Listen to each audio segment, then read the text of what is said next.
Olá, pessoas queridas, eu sou Karina Ishimori. Hoje é o terceiro episódio do Mulheres que Inspiram Ação.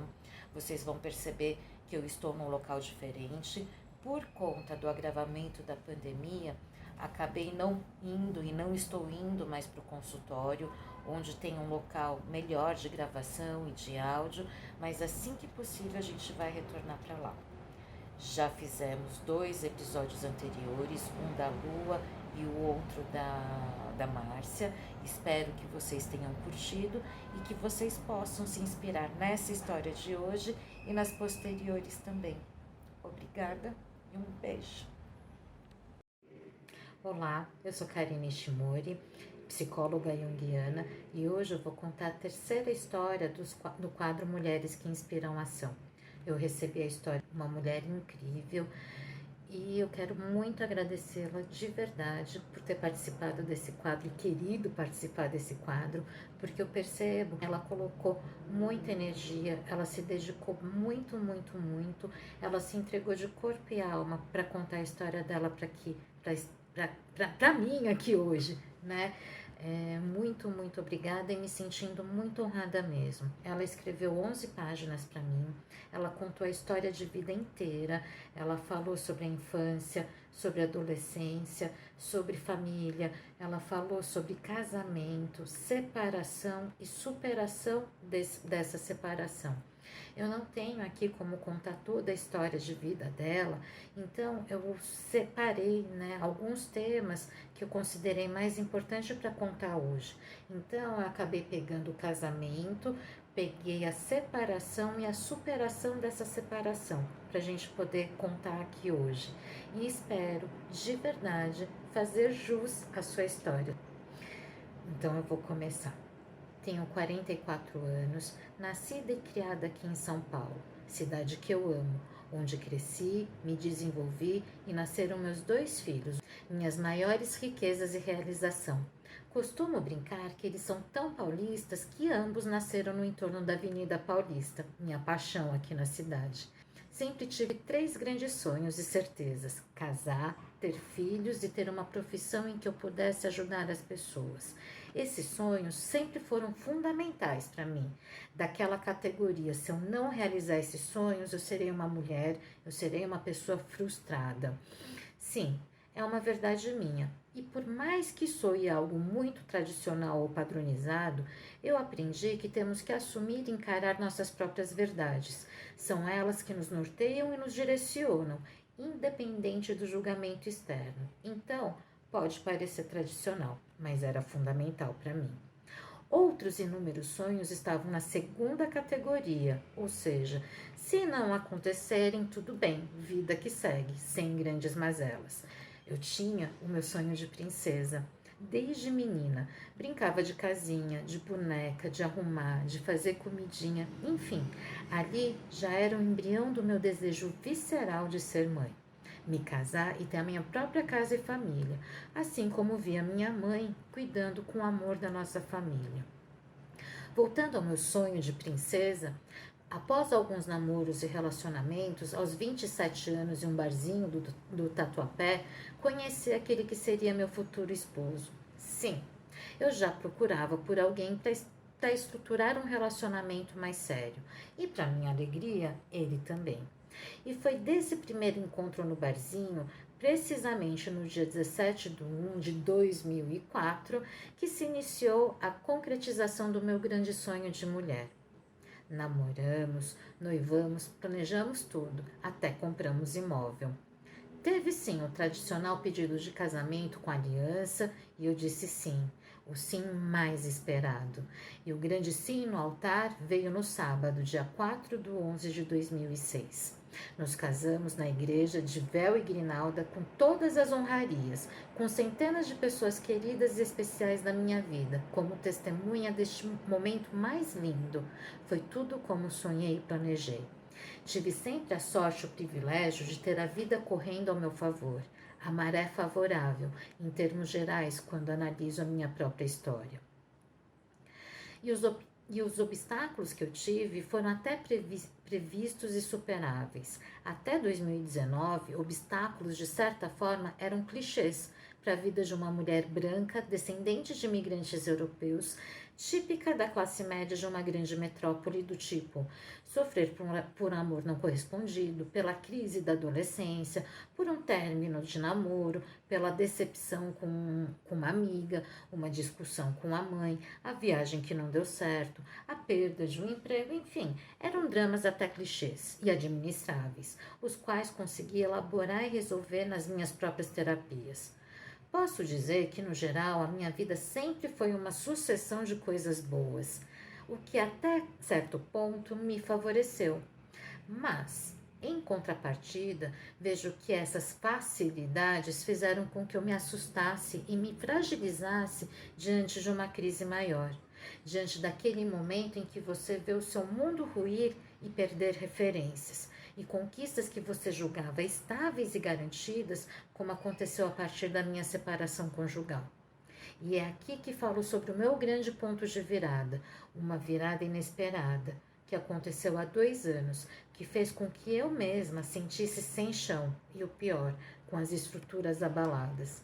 Aquilo que eu considerava como certo e garantido para o resto da minha vida ruiu, e me restava a tarefa de lidar com a reconstrução de mim. Acabou o casamento e estava ali. E digo outra verdade: nada é certo e garantido, tudo é finito.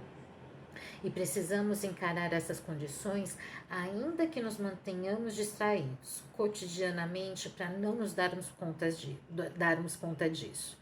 Voltando ao meu casamento, em meados de 2013, começamos a enfrentar alguns problemas e desgastes naturais da convivência, ironicamente, na famosa crise dos 7 anos.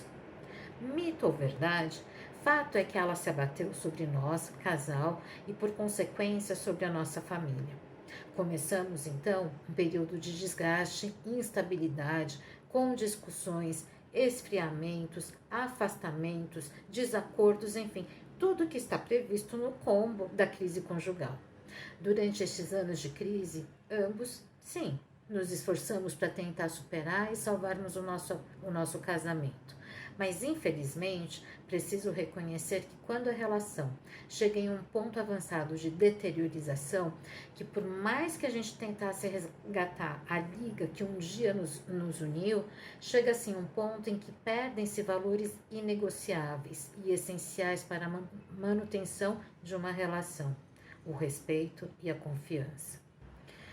Foi muito difícil para mim admitir que até a morte nos separe, jurado e pactuado no altar, não foi o destino da nossa história de amor, que durou 15 anos. E hoje entendo que sim. Nem por isso ela deixou de ser uma história de amor linda e imperfeita, como toda história é, com seus altos e baixos, bons e maus momentos e muitos aprendizados para cada um de nós. Aprendi também que, por mais que tenhamos a família e o casamento como uma prioridade, algo que era até sacralizado por mim, reforçado por elementos familiares e religiosos do cristianismo, nada pode ser mais sagrado do que a nossa vida, nosso bem-estar e a nossa saúde, nos termos físicos, emocionais e psicológicos. Quando, para manter uma relação, passamos a perder a nossa identidade, é realmente o momento em que uma separação passa a ser a opção digna e viável, não só para o casal, mas também para os filhos. Aliás, um marcador fundamental foi perceber que a crise conjugal não nos abalava apenas, mas também a saúde física e psíquica dos nossos filhos. No período final do meu casamento, eu me olhava no espelho e já não me reconhecia.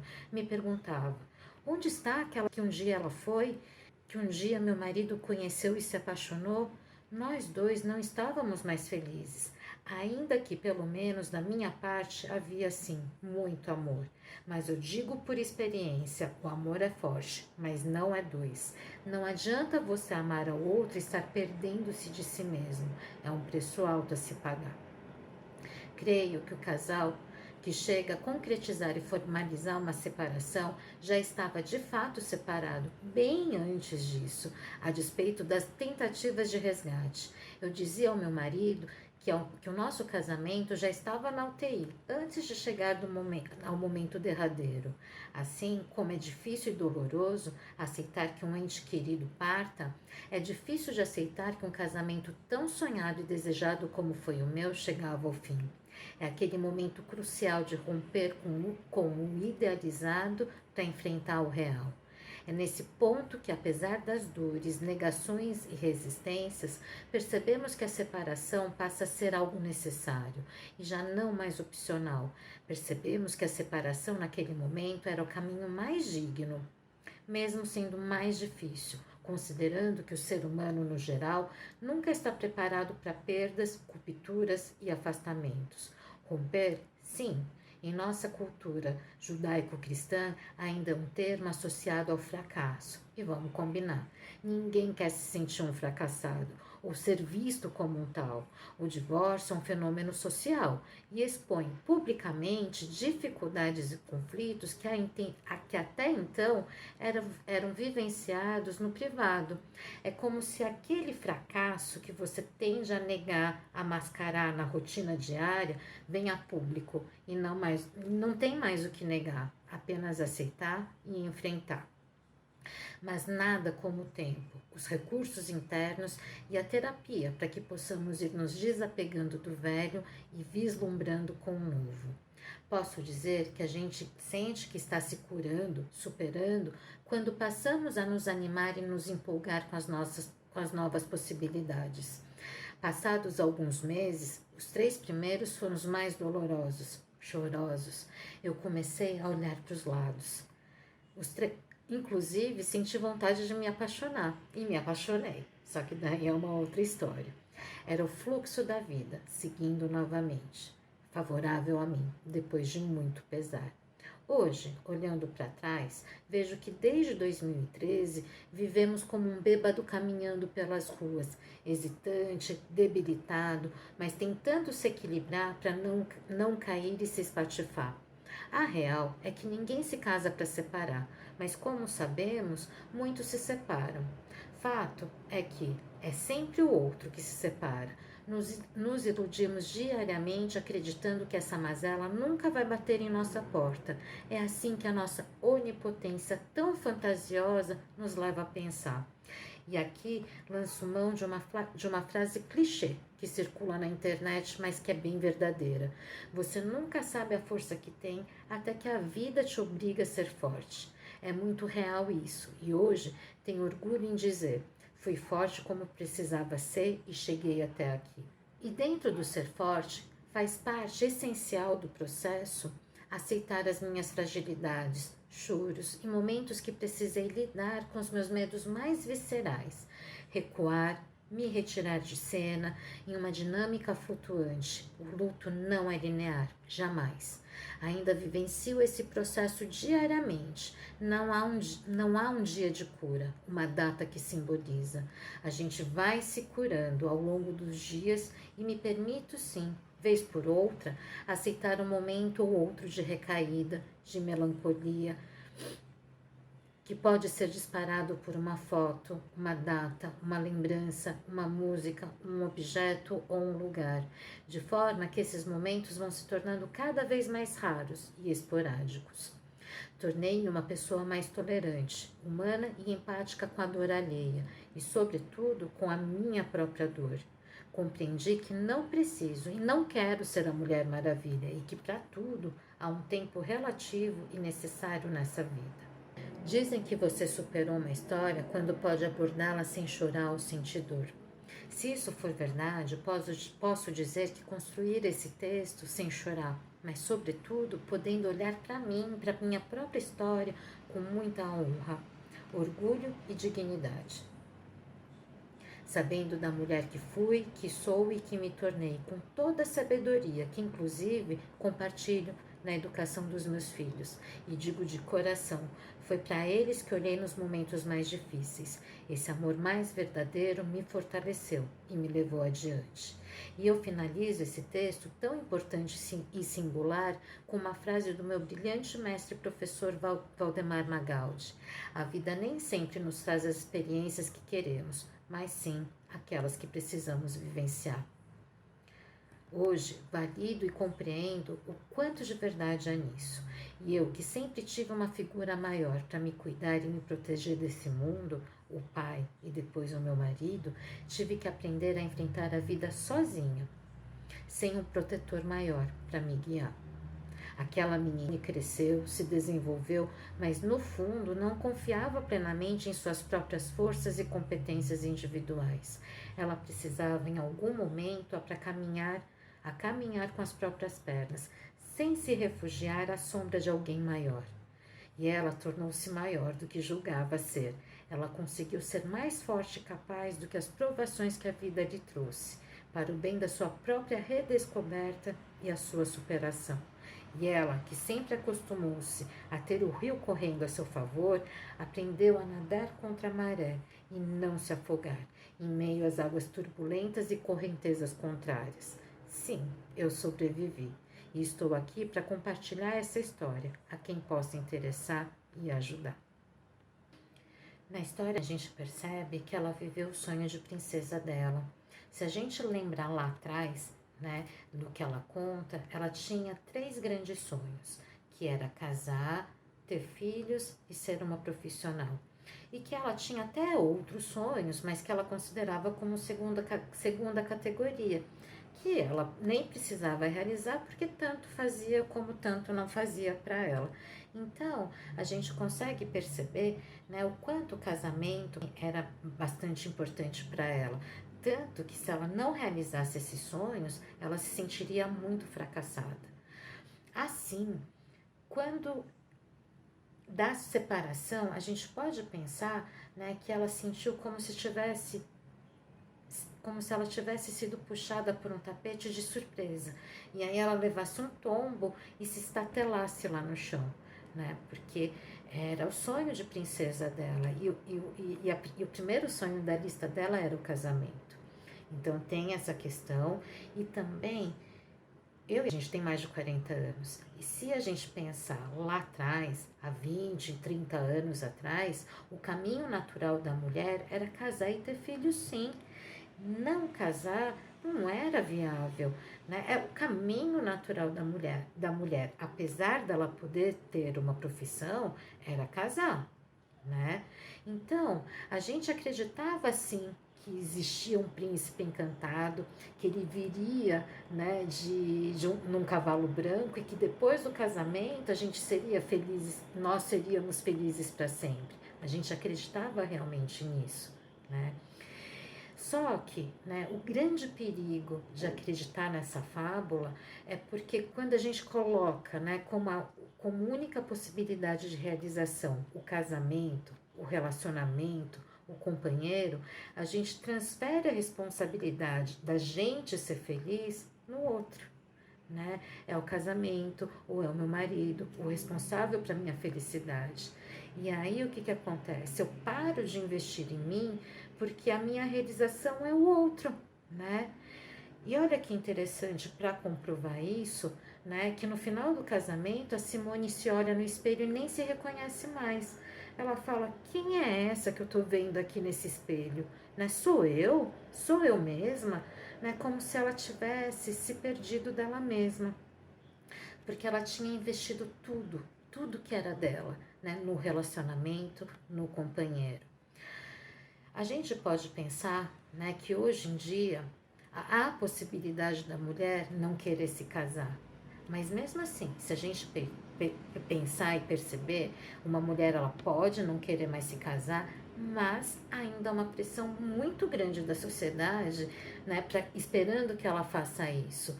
Uma mulher, quando você pergunta para uma pessoa, para uma mulher, ela fala assim: não, eu não quero casar, a outra pessoa vai perguntar assim: mas por quê? E ela vai responder: não, porque eu quero investir em outras coisas, Para mim não tem muito sentido casar. A outra pessoa vai pegar e falar assim: nossa, deve ter alguma coisa estranha nela. Então, é interessante que ainda hoje há um julgamento para as mulheres que não querem se casar. Então, se a gente pensar 20, 30 anos lá atrás, olha como o peso ainda era muito maior. Hoje em dia, a maioria das mulheres, elas já sabem que não existe o príncipe encantado.